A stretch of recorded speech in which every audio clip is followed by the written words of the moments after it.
wees van die Here se teenwoordigheid, die almagtige God en Vader, ons Here Jesus Christus en die Heilige Gees. Kom ons begin hierdie diens met 2 erkennings aan hom, sy majesteit en dan Jesus groot bo almal.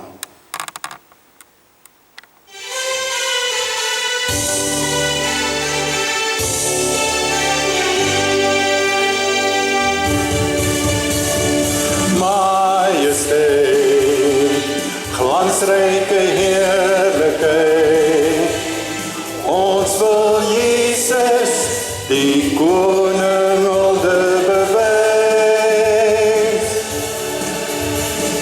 Majesteit, hemelse heerlikheid, van waar ons woon tot by sy troon, wil ons hom prys.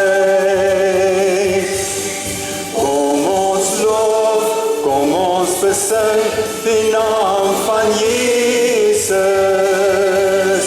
Kom ons loof, kom ons aanbid die Here ons God. Majesteit, heilige heerlikheid, hy het gesterf, ons heil verwerf, hy het oorwin. Majesteit, glansryke heerlikheid, ons wil Jesus, die koning hulde bewys.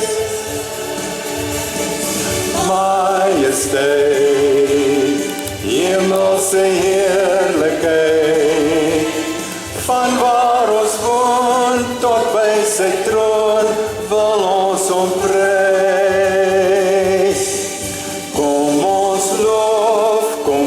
Besing die naam van Jesus. Kom ons loof, kom ons aanbid die Here ons God. Majesteit, heilige heerlikheid, hy het gesterf, ons heil verwerf, hy het oorwin.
Ons gaan nog een loflied saam sing om sy naam groot te maak. Ons sing dit saam.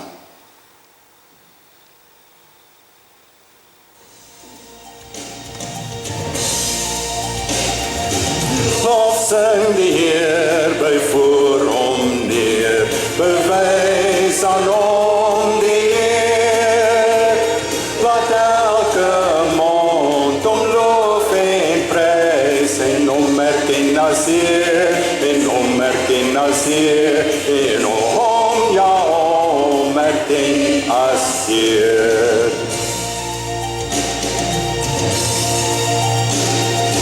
Lord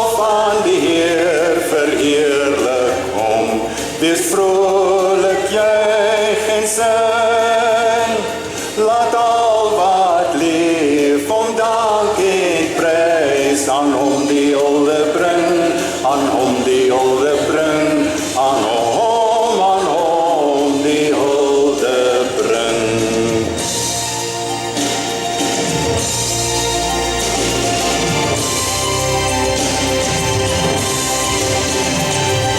Lofprys die Heer, besing sy naam, sy hele skepping juig. Laat almal saam hom eer betoon, en voor al koning buig, en voor al koning buig, en voor, ja voor al koning buig, en voor, ja voor al koning buig. Kom ons neem ons sitplekke. Ja, ons is besig met Lydingsweek en in Lydingsweek dan wonder 'n mens elke keer hoekom hoor 'n mens baie keer dieselfde stories weer oor en oor en oor. Maar dit is juist belangrik vir ons as gelowiges om dikwels in ons eie geloofspad weer terug te gaan na gebeurtenisse wat vir ons in ons, kom ons sê, ons pad en ons verhouding met God begin het, voortsit en hooplik eendag gaan ons dit kan volhou tot die einde toe. Maar om my boodskap vandag te bring, gaan ek eers vir julle 'n liedjie sing, juis oor op pad na Jerusalem. Jesus is nog op pad na Jerusalem toe.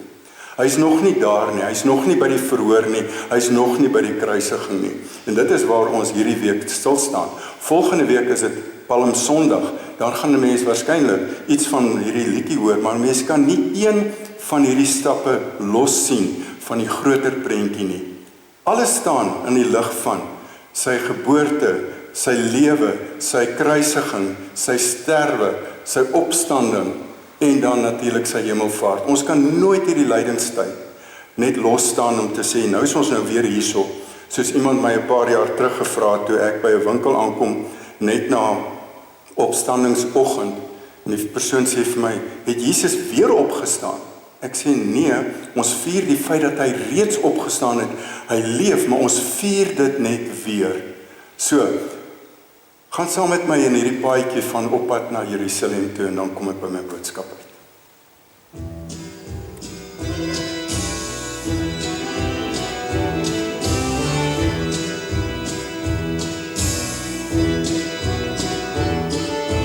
Op pad na Jerusalem word Jesus daar toe gesing. Hosanna, Hosanna, kyk jou koning kom aangery, nederig op 'n donkie vol. Hosanna, Hosanna,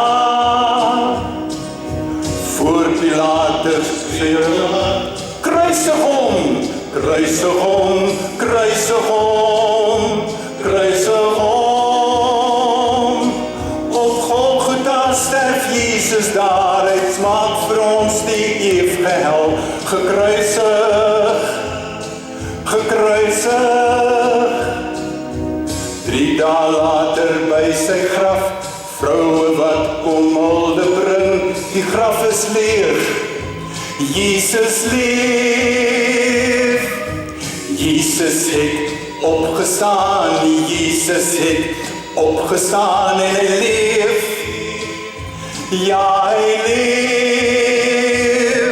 Kom almal, kom luister hier, Jesus het getriomfeer oor die dood en hel, want hy leef, Jesus leef, ja hy leef, Jesus leef.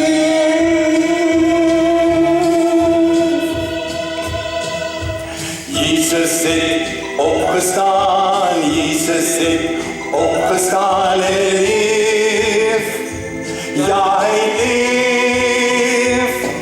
Kom almal, kom luister hier, Jesus het getriomfeer oor die dood en hel, want hy leef, Jesus leef, ja hy leef, Jesus leef.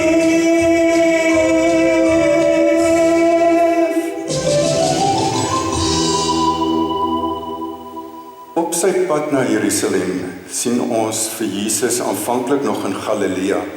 So 'n paar weke gelede was hy die fokus gewees op sy transformasie en waar 3 van sy disippels die wonderlike voorreg gehad het om te sien hoe Jesus sou lyk na sy opstanding, na sy opstanding uit die dood uit, daai verheerlikte liggaam. Hulle het dit later weer gesien. Na sy opstanding het hulle hom gesien. En kon hulle dit bevestig, maar hy leef. Hy leef waarlik. Hy het opgestaan. Maar nou is Jesus op pad na Jerusalem en hy kom in Betanië. En ek gaan nie die hoofstuk, die hele hoofstuk Johannes 11 lees nie. Maar ek wil hê jy moet bewus wees, jong Jackie, jy moet maar aangaan jong, jy moet maar kyk waar is ek nou al, want ek dink ek is lank al by daai verby. Daar's hy. Ons is nou by die volgende ene. Ja, daar by Johannes 11 kom hy in Betanië en nog op pad soontoe kry hy die berig dat Lazarus is dodelik siek. Hy moet gou kom. Sy vriende, Martha en Maria, natuurlik Lazarus, die broer, groot vriende, Jesus is baie lief vir hulle, dit staan in Johannes 11. En dan talm Jesus daar in Galilea. Hy talm regtig. En dan op die ou einde, dan kry hy die berig, Lazarus is dood. Dan sê Jesus nie, hy slaap net. En die disippels kon dit nie verstaan. Waarvan praat hy nie? En dan kom hy in Betanië aan en beide Martha en Maria is eintlik teleurgestel. Here, maar as jy hier was, dan sou jy vir Lazarus ook kon gesond maak. Hoekom was jy nie daar nie? Hoekom het jy nie betyds gekom nie? Hoekom het jy getalm? Nou dit staan nie daar nie, dis die Willem Semmeling byvoeg. Okay. Dit is hoe dit werk net as jy die Bybel oorskryf, dan skryf jy allerlei notas by en dan dink die volgende ou dit staan in die Bybel. Maar dis net om vir jou 'n idee te gee wat gaan in mense se harte aan wanneer dinge nie gebeur soos wat jy en ek hoop dit gebeur nie. Jy en ek word gekonfronteer in 'n lewe van oorlog op hierdie stadium in die Oos-Europese kant, in die Midde-Ooste, aan verskillende kante van die Midde-Ooste en dit brei net uit. Ons word gekonfronteer met misdaad in ons eie land. Ons word gekonfronteer met al hierdie slegte dinge, want met sosiale media word ons die hele tyd volgepomp met al hierdie negatiewe dinge wat met ons gebeur. En dan bid ons, en dan vra ons, en dan werk dinge nie altyd uit soos wat ons hoop dit moet uitwerk nie. En dit is presies wat met Martha en Maria ook gebeur het. Hulle was teleurgestel, dinge het nie so uitgewerk nie. Hulle het gehoop Jesus gaan betyds wees. Nou is hy nie betyds nie, nou wat van Lazarus dood. Hy's klaar begrawe ook nog. En dan kom Jesus en praat met hulle, maar glo jy nie in die opstanding van die dood nie? Glo jy nie in die opstanding van die dood nie? Ja, Here, nee, ons glo dit. Ons glo dit. Ons weet dit is vir eenmaal dan is dit daar. En dan doen Jesus iets spesifieks in daai gebeurtenis wat nie noodwendig in jou en my lewe ook gebeur nie. Vra my. Ek het ook al by 'n graf gestaan en eintlik gebid dat die persoon sal opstaan. Alright, so ek is mens. Ek het ook daai gebed en dan werk dit nie so uit nie. Maar dan sê Jesus, kom ons gaan na Lazarus se graf. Maak die graf oop en wat gebeur daar? Hier kom Lazarus uitgestap. Daar's so 'n klein prentjie daar so van Lazarus en Jesus daar. En dan vat dit my terug na die woorde wat Jesus gesê het, sodat julle kan glo. Jesus het vir sy disippels gesê, ek gaan iets daar doen, sodat julle kan glo. En dit is waar dit op neerkom vandag. Is ons bely, ek glo in die opstanding van die dood. Hoe werk daai? Lewe in hierdie sterflike liggaam van my. Waar's daai lewe en waar's die sterwens kan daarvan. Kom ons blaai na Romeine hoofstuk 8, vers 9 tot 11. Julle sal dit nie kan vergeet nie, 9/11, so Romeine 8, vers 9 tot 11. Julle word egter nie deur julle sondige natuur beheers nie, maar deur die Gees, want die Gees van God woon in julle. As iemand die Gees van Christus nie het nie, behoort hy nie aan Christus nie. Omdat Christus in julle is, gee die Gees aan julle die lewe op grond van God se vryspraak. Hoewel die liggaam vir die dood bestem is as gevolg van die sonde, omdat die Gees van hom, deur wie Jesus uit die dood opgewek is, in julle woon, sal hy deur wie Christus uit die dood opgewek is, ook julle sterflike liggame lewend maak deur sy Gees wat in julle woon.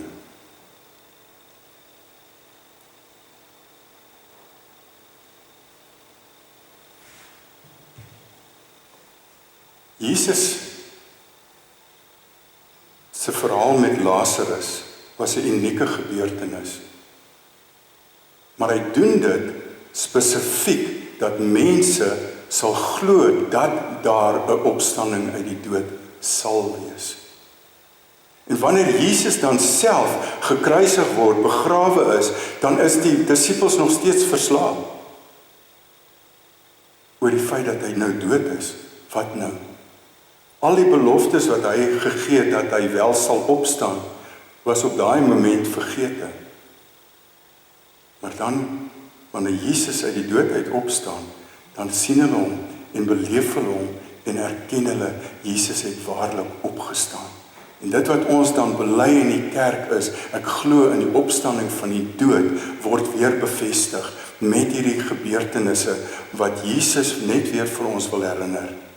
Mense, in hierdie moeilike tyd, wat ook al in mense se lewens gebeur, is die lewe aan die binnekant, in die Gees, deur die Gees, is 'n werklikheid. Dit bou ons op, dit versterk ons in ons geloof. En nou gaan ek vir julle 'n storie uit my eie lewe vertel van 1981. Indien ek dit al reeds een keer vertel het, ek kon dit nog nie weer opspoor my boodskappe by julle nie. Maar 1981 ontmoet ek 'n tannie in Vryheid Hospitaal. Sy is 25 jaar bedlêend van hier af. Ek is 'n jong man, aan die einde van my studies, besig om 'n gemeente af te los en daar staan ek. Ek sê, tannie, ek is jonk. Ek kan nie eers 'n paar uur langer in die bed wakker lê nie, dan moet ek opstaan. Hoe kry jy dit reg om vir 25 jaar so op jou rug te lê en jy's afhanklik van iemand wat moet inkom, en dit het ek telkens gesien op my besoeke. Dat sy sê, Willem, wil jy nie net my lippe vir my nat maak nie? Dan maak ek dit nat met 'n waslap. Willem, wil jy nie net die verpleegster doen? Dat hulle my net 'n slag kan draai, my lyf kry seer. Sy moet wag tot iemand in die lokaal inkom, om dan gehelp te kan word. Want onthou, sy kan nie 'n knoppie druk nie. Ek sê, tannie, hoe het jy dit reg gekry vir 25 jaar? Leer my. Sy sê vir my, Willem, blaai vir my na 2 Korintiërs 4, vanaf vers 16. Om hierdie rede word ons nie moedeloos nie. Onthou, dis 2 Korintiërs 4, hoor, nie 1 Korintiërs, 2 Korintiërs 4, vanaf vers 16. Om hierdie rede word ons nie moedeloos nie. Jo. Al is ons uiterlik besig om te vergaan, innerlik word ons van dag tot dag vernuwe. Ons swaar kry in hierdie lewe is maar gering en gaan verby, maar dit loop vir ons uit op 'n heerlikheid wat alles verreweg oortref en wat ewig bly. Ons oog is nie op die sigbare dinge gerig nie, maar op die onsigbare want die sigbare dinge is tydelik, maar die onsigbare ewig. Ek gaan nou 5 vers 1 tot 10 bylees, dit staan nie daar nie, maar dit is die gedeelte wat sy vir my gegee het. Ons weet dat wanneer ons aardse woning, wat maar 'n tent is, afgebreek word, ons 'n vaste gebou in die hemel het. Dit is 'n woning wat nie deur mense gemaak is nie, maar deur God, en dit bly ewig staan. Terwyl ons in die tentwoning leef, sug ons, want ons verlang daarna dat ons woning uit die hemel ons sal oordek. Ons wil nie ontkleed wees en naak voor God staan nie. Ons wat nog in die tentwoning is, sug en voel bedruk, omdat ons nie van die aardse liggaam afstand wil doen nie. Ons wil die hemelse bo oor die aardse aantrek, sodat wat sterflik is, verteer kan word deur die lewe. Hy wat ons vir hierdie oorgang voorberei het, is God. As waarborg hiervan het hy ons sy gees gegee. Daarom is ons altyd vol moed. Ons weet dat solank as ons in die liggaam bly, ons nog nie by die Here woon nie. Want ons lewe deur geloof, nie deur sien nie. Ons is vol moed en sou liewer ons verblyf in die liggaam wil verlaat en by die Here gaan woon. Maar of ons hier woon of daar woon, ons het net een wens, en dit is om te lewe soos hy dit wil. Ons moet immers almal voor die regterstoel van Christus verskyn, sodat elkeen kan ontvang volgens wat hy tydens sy aardse lewe gedoen het, of dit nou goed was of kwaad. Ek is so beïndruk met daai gedeelte al die afgelope 45 jaar, dat ek is weg van haar en ek is nou 2 oomies daar in die saal langsaan en ek sê vir hulle, jong, hierdie tannie wat hier aan die ander kant lê, sy kan nie na julle toe kom nie, want sy is verlam van hier af, maar sy sê vir jou die volgende, en ek lees dit vir hulle. Die een oom is 2,5 uur later oorlede, maar dit het my storie geword. Ek is terug na die tannie toe, voordat ek weg is, en ek sê vir haar, tannie, ek wil net vir jou noem, van hier af, is ek jou bene, ek is jou arms, ek is jou gesig, ek is jou stem, en ek gaan vir mense wat daardie bemoediging nodig het, die storie vertel om te sê, 'n tannie wat 25 jaar bedlend is, sê vir jou, hou moed, hou moed. En dit is wat die opstanding van 'n Lazarus, 'n opstanding van Jesus Christus, vir jou en vir my bemoedig in hierdie tydperk, of dit nou jou liggaam is, wat stelselmatig verouder en verswak, en jy worstel met jou eie pyne en skete en dinge, of dit is as gevolg van jou omstandighede, waarin ons lewe, die sosio-ekonomiese, politieke wêreld waarin ons lewe, wat 'n impak het op jou liggaam, op impak het op jou emosies, jou denke, jou verhouding met God, wil daai tannie vir jou sê, hou net moed. Jesus het opgestaan, en daai selfde gees, wat Jesus uit die dood opgewek het, is reeds in jou. Jy wat in Christus is, het daai selfde krag binne in jou. En wanneer ons dan by die laaste vyand kom, en dit is die dood, wanneer jy en ek regtig op ons sterfbed lê, dit is wanneer jy weer gekonfronteer word met, wat glo jy? Glo jy werklik in die opstanding van die dood? Glo jy dit werklik? En dit is waar jy dan weer sê, ja, ek glo, want Christus het uit die dood uit opgestaan. En hy leef, en deur sy gees is daai selfde krag in my, dat ek uit die dood sal opstaan, en voor die Here gaan verskyn. Nie omdat ek iets goeds gedoen het nie, maar omdat ek sy genade beleef. Mag dit vir jou bemoedig in die lewe wat jy is, jou omstandighede, die wêreld waarmee ons gekonfronteer word, mag dit jou bemoedig en vertroos. Jesus leef, en omdat hy leef, sal jy ook leef. Here, baie dankie dat ons net so 'n bietjie kon stil staan by 'n Lazarus en sy graf, by 'n Jesus wat uit die graf opgestaan het. En dat ons in hierdie lydingstyd net weer ons geloof in U kan versterk. Dankie dat ons mekaar kan bemoedig en vertroos, ook wanneer ons by 'n graf staan. Ook wanneer ons by iemand staan wat dalk selfs nie eers meer kerk toe kan kom nie. En net sê, hou moed. Hou moed. Jesus het die dood oorwin. Dieselfde Gees wat Jesus uit die dood opgewek het, is in jou en my, om ander te bemoedig, te vertroos, te versterk.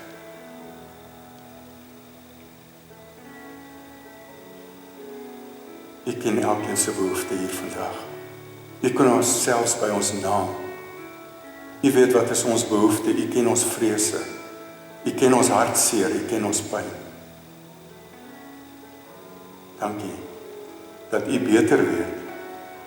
Dat daai talm in Galilea was met 'n besonderste doel gewees, sodat U Lazarus uit die dood kon opwek en mense se geloof in die opstanding van die dood kon bevestig en versterk en by die getuies van 2, 3 en meer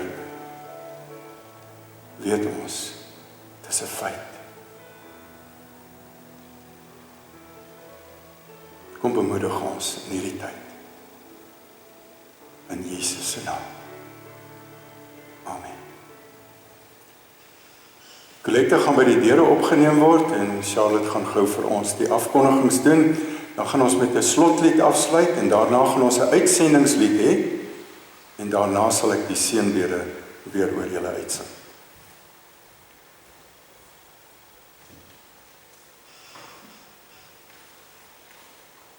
Baie dankie vir hierdie houmoed boodskap. Ek dink soos ons maar hier sit, het ons almal ons dinge. En ons wil baie keer of ek moet verloor se vlak te wees, maar dankie vir jou boodskap. En dankie dat jy saam met ons sit. Ons waardeer dit. Dan op ons gebedsblad, as jy dit nog nie gelees het nie, daar het net sommer gister en eergister 'n paar name bygekom van ouens wat swaar kry. Ons dink in die besonder aan Louise Hatting. Haar kleindogter was in 'n motorongeluk en as gevolg daarvan is sy brein dood en hulle sal nou een of ander tyd die masjiene afskakel. En dan het daar een ou uitgeval, George Sillier. Hy het in die begin van hierdie week net skielik agtergekom, hy kan glad nie uit sy een oog meer sien nie. En hy was toe nou by dokters gewees en daar's bloeding agter die oog. Maar dit word beter, maar hulle weet nog nie eintlik hoekom het dit gebeur nie. So George het uitgeval, so as jy daar Judy se, hy's nie eintlik op selfoon nie, maar as jy Judy se nommer wil hê, kan jy vir my net 'n boodskap stuur, dan sal ek dit vir jou stuur en jy kan met hom kommunikeer. Dan, ek weet nie wie van julle die presentation gesien het wat voor die diens geloop het nie.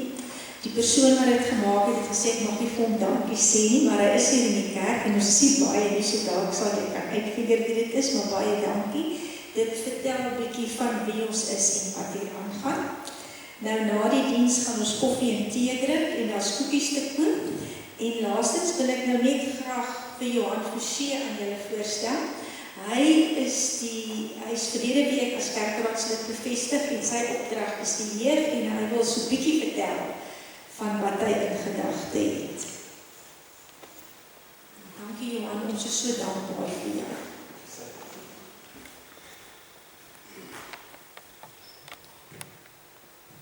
Ja, goeiemôre, ek hoop julle kan my hoor.